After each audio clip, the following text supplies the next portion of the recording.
On September 11th, 2001, that day known as 9/11, a blind man escaped the World Trade Center, the Twin Towers, by walking down 78 flights of stairs. Imagine that, with his guide dog.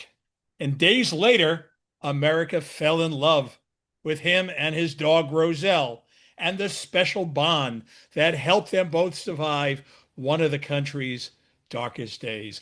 Welcome to the Motivation Show, Michael Hingson. Thank you. It's a pleasure to be here.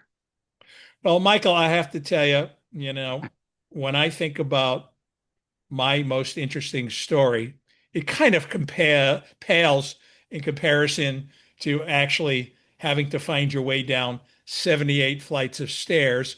Now, that's tough enough if you can see, but as a blind man, how you got down there, this is a story that you're going to have to tell us a little bit about today. How did this all happen?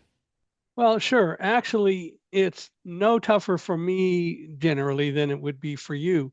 What people don't understand is that blindness isn't the problem that I typically face. The problem I face is people's lack of understanding and misconceptions about blindness. For example, they always talk about how the dog led me down the stairs, and Roselle did not lead me down the stairs. Roselle doesn't know where I want to go nor how to get there. And I don't want her to know that because her job is to make sure we walk safely. It's my job to know where to go and how to get around.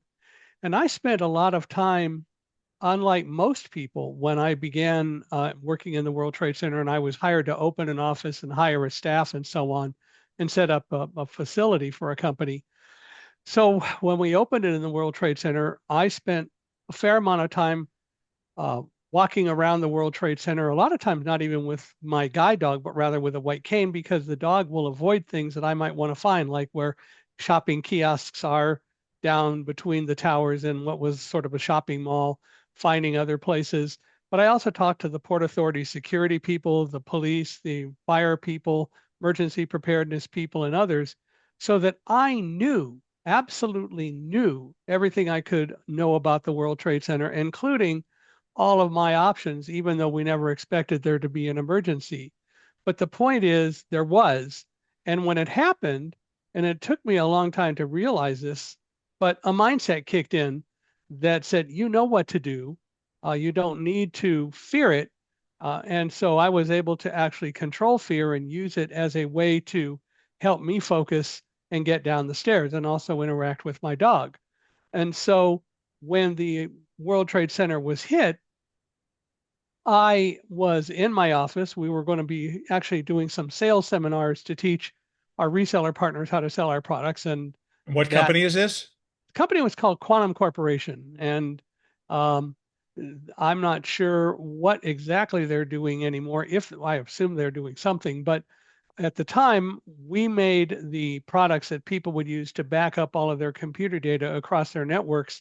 We provided the large scale tape libraries that most companies used to back up all their data across the network to tape. And then the SEC requires that all that data needed to be stored on some sort of a medium offsite for 7 years. And so, needless to say, because all the Wall Street firms had done that after September 11th, we worked with them to provide them with equipment to get their firms and their trading floors back up and running. So we really helped bring Wall Street back for its opening on the 17th of September. But we, at the time of the World Trade Center attacks, we were going to teach people how to use our products, and we had a demo room and other things like that. And we're also going to be doing a PowerPoint presentation to teach them how to do it. And a colleague of mine, David Frank, had come in from our corporate office because he was responsible for the pricing models that were used to help, to charge even through our distributor Ingram Micro that actually arranged for the seminars. And so David was there and I was there, and he and I were in my office along with Roselle, who was asleep under my desk. We had some early arrivals in the office who were in eating breakfast because we got breakfast for them. Best ham and cheese croissants in New York. What can I say? But anyway, we we experienced the things that we did, And then we had to escape. Well, the first thing I got David to do was to get our guests to the stairs and start them down. And I said, don't let them take elevators, because I knew, well, let me go back. He had started shouting after the building, which had been struck and had kind of bent, and then it came back. He started shouting, "Oh my God, there's fire and smoke above us, Mike. We got to get out of here right now." And I heard things So brushing by do you our know windows. approximately what time that was? About 8:45 in the morning, What time did you actually get into the office? about 7:40.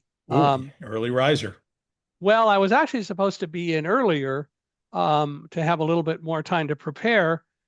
But as things do happen, the New Jersey transit train that I would normally take to come in from Westfield, New Jersey, where we lived, to Penn Station in Newark had broken down.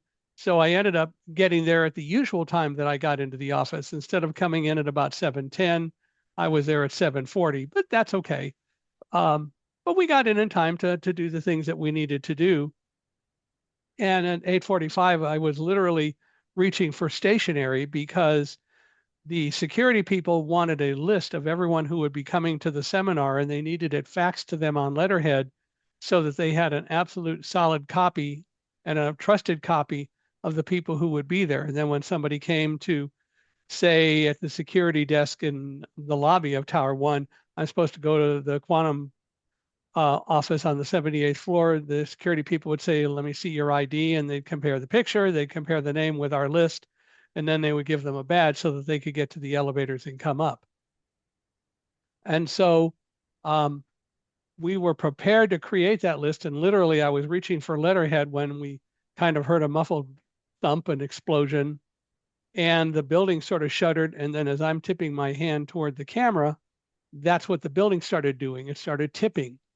The reason that tipped, as opposed to just broke off, is that tall buildings like that are made with expansion joints to be flexible, because a lot of tall buildings might have windstorms that buffet them around and so on. So tall buildings like that are made to be buffeted in the winds and in fact be hit by an airplane. One had hit the Empire State Building in the 1940s, a military aircraft, because it got lost in a fog bank. But the bottom line is that no one ever expected that an airplane full of 26,000 pounds of jet fuel would deliberately be crashed into the towers. Yeah, now And that's, you described it as a muffled noise. You actually heard this noise, and is there a kind of a further description when you say muffled? well, remember, we were on the 78th floor on the south side of the building, and the airplane hit on the north side of the building between floors 93 and 99. So I just average it and say floor 96. So it was 18 floors above us on the other side of the building. With 18 floors of concrete, rebar, and steel, and a whole building between us and where the plane hit, there was no way we were going to hear some loud explosion or loud noise, and even the airplane flying into the building. And in fact, going down the stairs, no one on my side of the building knew what had happened, because Superman and X-ray vision aren't real. And the bottom line is that what occurred was that the building was struck, the building tipped, the building came back. David, my colleague, saw fire. So we knew that there was something pretty serious. However, David started shouting, "Oh my God, Mike, we got to get out of here. There's fire and smoke above us." And while there was debris brushing outside our windows and so on as it fell, and I knew what David was saying. He said there's millions of pieces of burning paper falling outside the window. So I knew that. But I kept telling David to slow down, calm down, we'll get out. "No, we got to get out of here. The building's on fire." And I said, "Slow down." And then finally, David used what I call the big line. "You don't understand. You can't see it." Well, right. Except I knew everything that David knew because he was shouting it, and I knew it. I knew what he was seeing.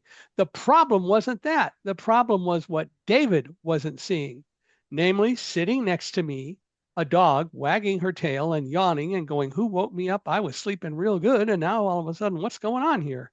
She wasn't exhibiting fear. If she had sensed anything that would have caused her concern, I know I would have been able to tell it, but she wasn't exhibiting any fear. So because the dog was calm, I knew that whatever was going on wasn't of such an urgency that we couldn't try to evacuate in an orderly way. And again, remember what I said earlier, the mindset had kicked in. And so I took all the data that I had to make the decision that I did and to operate the way I did. And I finally got David to focus, and I said, "Get our guests to the stairs. Don't let them take elevators, because if they do, and if you're seeing fire, that's probably gotten into the elevator shafts, because the elevator shafts are in the middle of the building in the central core.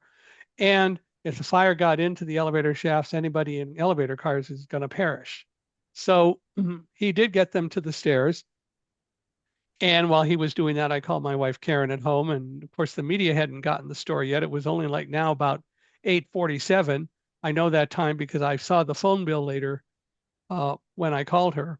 Anyway, so David got them to the stairs. He came back. I had told my wife that we were going to be evacuating. Of course, she wanted to know more, and we didn't know more. And then we went to the stairs and started down, and almost immediately I began smelling an odor. And it took me a while, took me about 4 floors to realize that what I was smelling were the fumes from burning jet fuel, because I did a lot of traveling for my company, and I traveled, 100,000 miles a year, right? So I really knew what airports smelled like, but it took me a while to associate that because I never expected to experience it in the World Trade Center.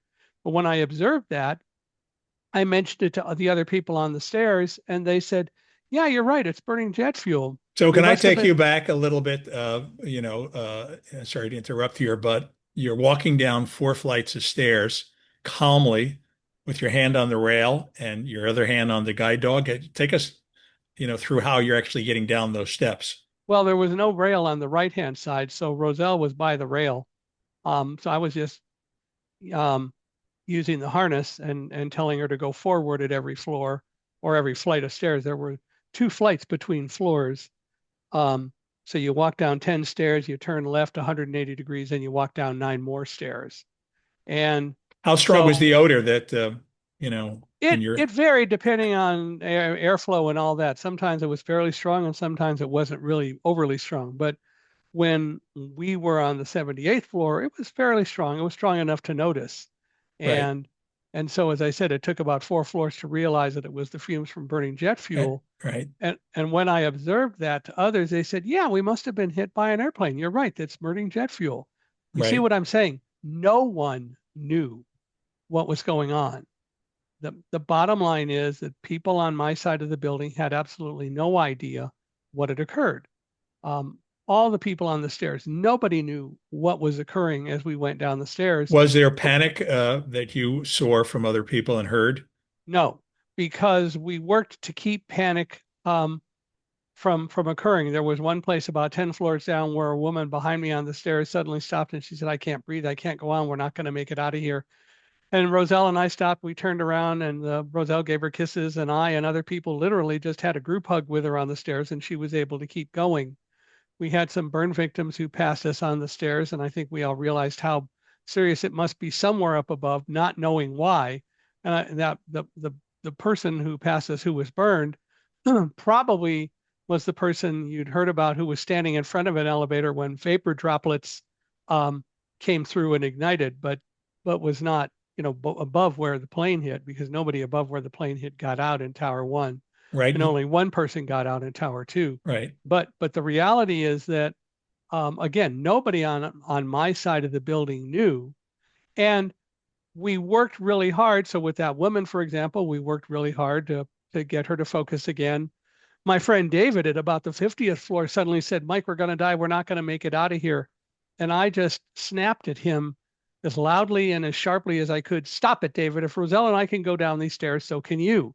And he told me that brought him out of his kind of funk that he Let was me ask going you a into. question, Michael. How did you get that resolve to just have that confidence, and not panic? I mean, Because I knew what to do in the case of an emergency.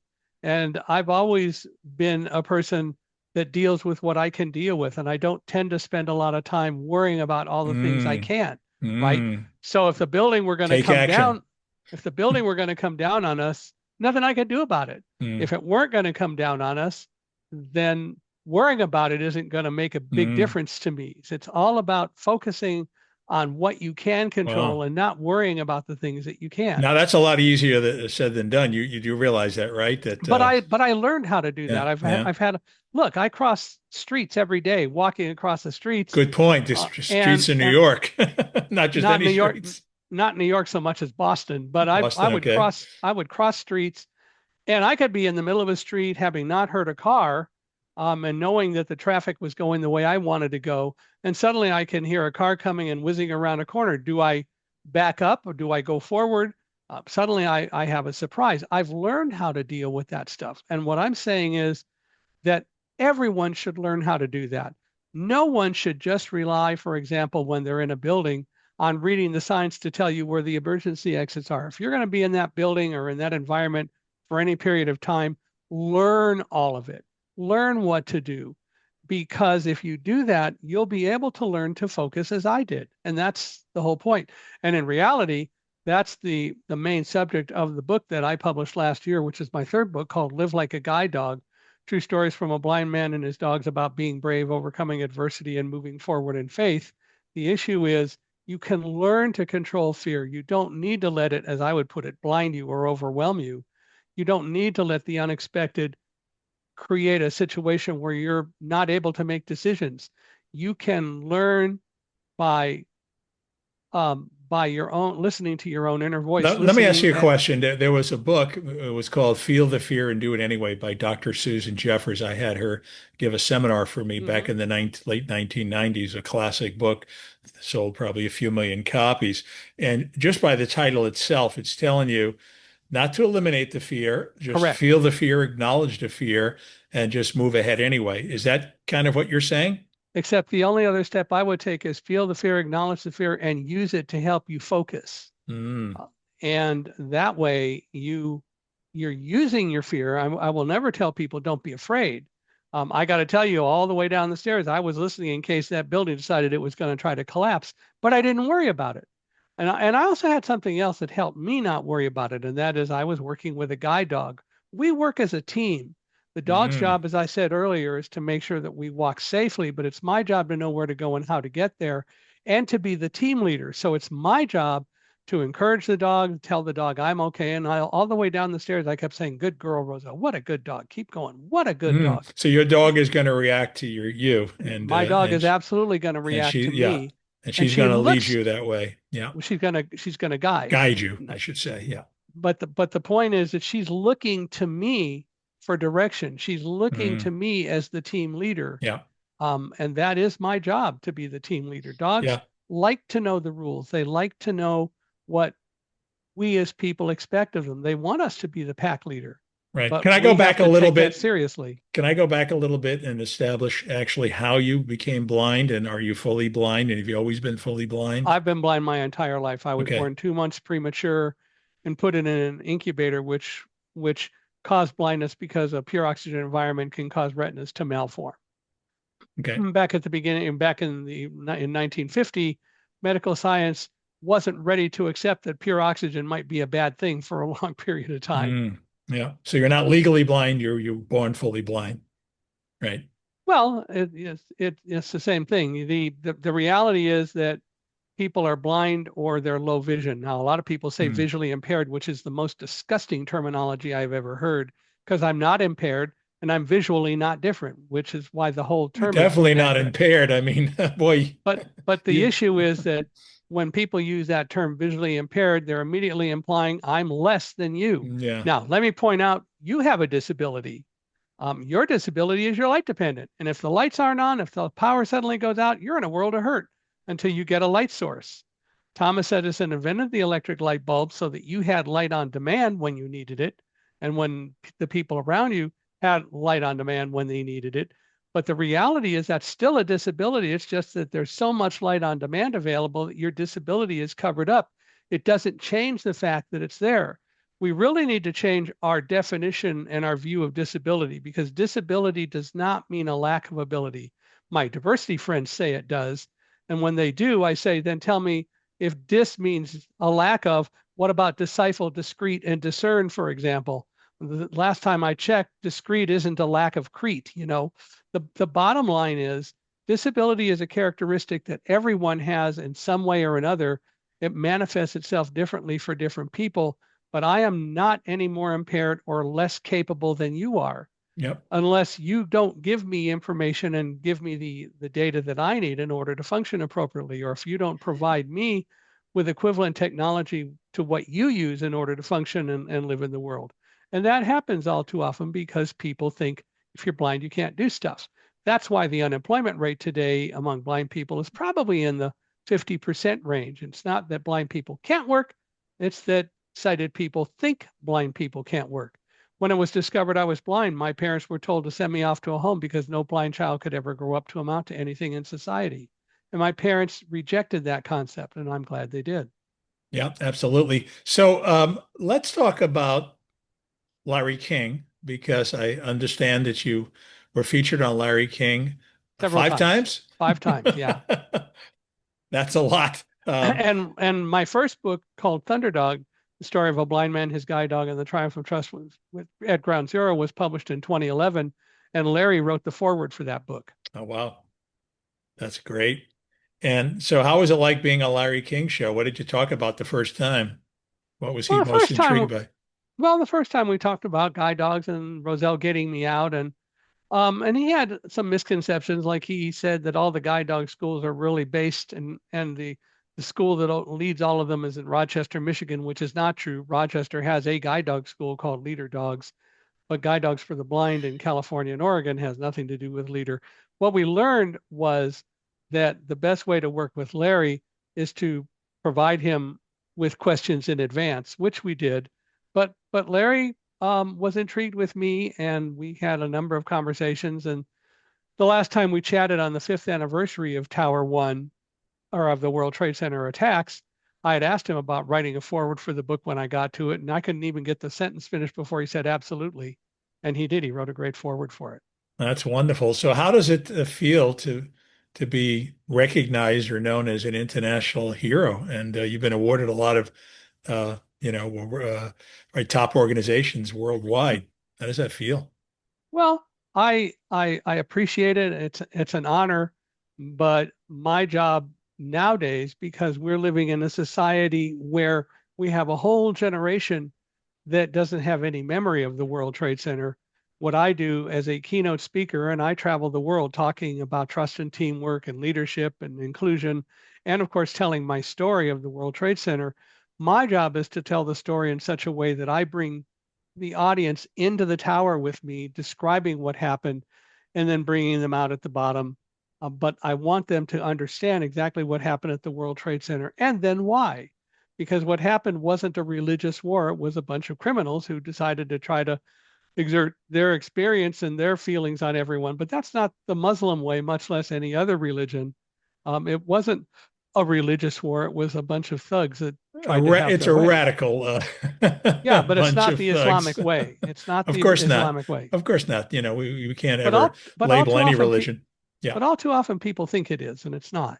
Yeah, no, these are clearly radicals, and every Yeah. religion has some level, maybe Oh not to the yeah. same extent as the other I one, don't know. The but the Christian church radicals had are radical. the Christian church had the Crusades, so Yeah, yeah. we all have challenges. There's radicals everywhere. So Yep. so you got down all these flights. How long do you estimate it took you to actually get down uh, when you started? Oh, no estimation. So we got to the stairs at about 8:50, so it's about 5 minutes after the plane hit. Um, we got down to the bottom at about 9:35. I remember when I got into the lobby, I checked my watch, and then it was another 10 minutes before we actually finally got outside. So it's about 9:45 when we got Okay. outside, about an hour after the plane hit. And as soon as we got outside, we saw fire in Tower 2 and had no idea where that came from, of course. And we didn't feel it. There was nothing that happened to us on the stairwell going down that gave us any indication that that had happened. How'd you leave So the area? we walked, we went over to Broadway and started walking north on Broadway. We're on the west side of the street, and we walked up to Vesey Street, and we were at Vesey, which was pretty close to Tower 2 when Tower 2 collapsed. And when that occurred, we everyone turned and ran. In fact, it was David and I who walked out together, and when the building started to collapse, David turned and ran, and I turned around and ran back the way I had come to the next street, which is Fulton Street, and then turned right or west on Fulton. And and I actually caught up to David because it turns out that I had gone the same way he did, although I didn't realize it until we caught up to each other, and then we just started running again. But the bottom line is that we we did run. We got in the dust cloud, all the dirt and debris from Tower Two's collapse, and then we had to get out of that. So we were looking for a place to go, and I heard an opening on my right, and I was looking for an entrance to the building we were next to on the right. So I told Roselle to go right, and I didn't know whether she could hear me or even see my hand signals, but she knew what I wanted. She turned right, she took one step, and she stopped, and she wouldn't move. And I kept saying, "Come on, Roselle, let's keep going." One of the things that guide dog schools teach dogs is a concept called intelligent disobedience. Remember what I said Roselle's job was and Alamo's job today. Their job is to make sure that we walk safely. And if the dog doesn't think that we can obey my commands and walk safely, the dog has the right to reject what I want it to do. And when I kept telling Roselle to Kind of go, like a catcher in baseball, right? The catcher, somewhat, yeah, the pitcher can say nope, I don't want that pitch. somewhat. Yeah. And so the bottom line is that when I was trying to figure out why Roselle wouldn't move, I discovered we were at the top of a flight of stairs. Mm. She did exactly what she was supposed to do. So then we went down into the subway station, which is what the entrance was that we had gone into. And so we went down into the subway station. We stayed about 15 minutes. And then a police officer came and told a bunch of us who were together in an employee locker room that that the sky is better up above and you need to leave. You can't stay here. And so we went back up and discovered the Tower 2 had collapsed, of course. And then we just continued to walk west on Fulton Street. And we'd walked about 10 or 15 minutes again. We were in a kind of a plaza area and there was a retaining wall there. And suddenly I heard the sound that I heard when Tower 2 collapsed. And I describe it as kind of a combination of a freight train and a waterfall. You could hear metal clattering and glass breaking, and then the building just collapsing straight down. We got behind this retaining wall and ducked down. And after everything had passed us by, we got up and David looked around and he said, "Oh my God, Mike, there's no World Trade Center anymore." And I asked him what he saw, and he said, "All I see are pillars of fire and smoke, hundreds of feet tall. It's all gone." And it was only after that that I was able to call my wife. I had tried before Tower 2 collapsed and I couldn't get through. And of course, we learned later that the circuits were all busy with people saying goodbye. But after Tower 1 had collapsed, I was able to get through to her. And she's the first one who told us how two aircraft had crashed into the towers, had been hijacked and crashed into the towers, one into the Pentagon, and a fourth at that time was still missing over Pennsylvania. So, is there any truth to the thought that supposedly if somebody is blind, they could hear better than somebody, who No, isn't blind, or that's all a no. myth? Okay. You don't automatically have better senses if you're blind than if you don't. Yeah. You can train your senses, but like, Navy SEALs teams and Rangers and so on go through a lot of training to enhance their senses, and Yeah. they learn to do it. But it's the same thing. If you are blind, you're only going to have better hearing if you train yourself to hear. And that's all about focus. Yeah. But it doesn't Absolutely. mean you're better than anybody else necessarily. We do tend to learn to use our hearing better, we hope.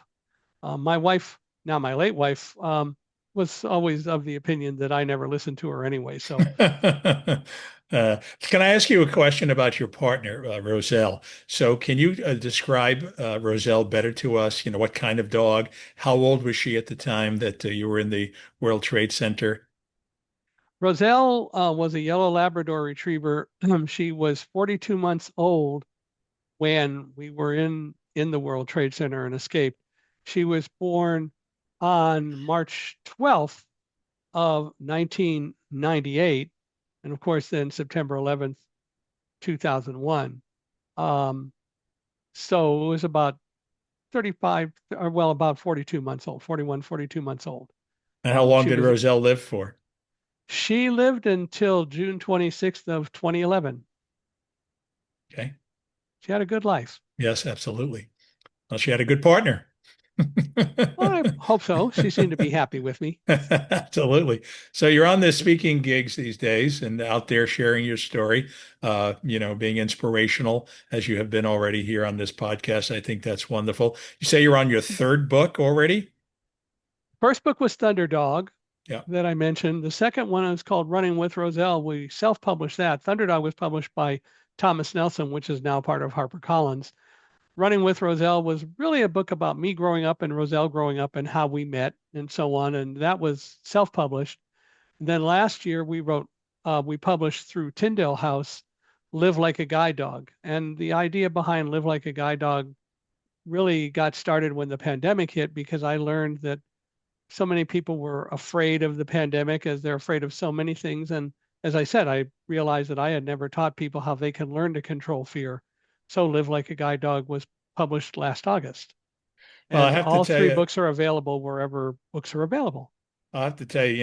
fear, in my estimation, is probably the number one handicap there is, because, that prevents people, I think, from living out their best lives possible. They end up often not doing things that they were born to do simply out of fear.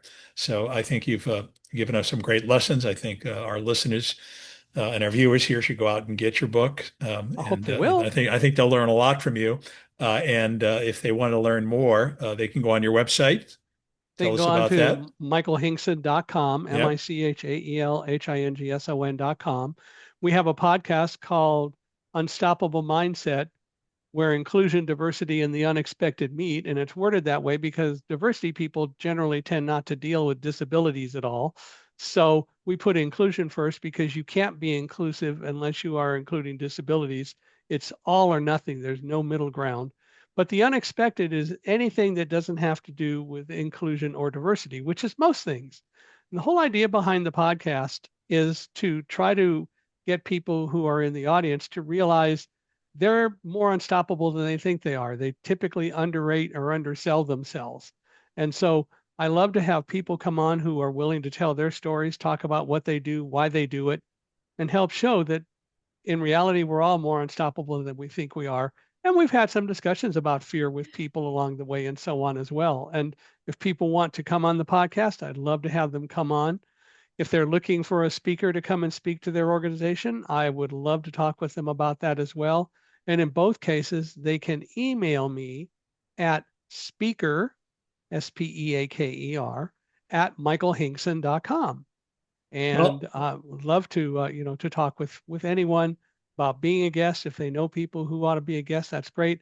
And I'm certainly looking for people who are wanting to hire speakers to come and talk and motivate and inspire, because I think I have a lot of it. Well, I know I have a lot of experiences that cover a lot of different kinds of platforms and arenas. So I've had people that we've reached out to who said, well, but you're what you speak about doesn't really have anything to do with what we talk about, which is we talk about leadership and you are inspiring. And I said, it's all about leadership. The reality is that what we do covers so many different parts of the spectrum. It's really kind of neat that we are able to do it. well, Mike, speaking of unstoppable, thank you for being an unstoppable guest. And thank you for sharing your incredible story with us today. Thank you.